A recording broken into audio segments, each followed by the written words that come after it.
Hello guys, today my motif is neon orange.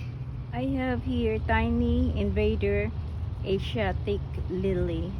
They grow best in full sun. Revolution orange light eye Gerber daisy. Partial sun.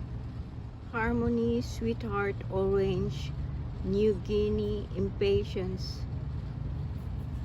Partial sun or shade. Geranium pento premium orange. Full sun to part sun. I bought this 2 weeks ago.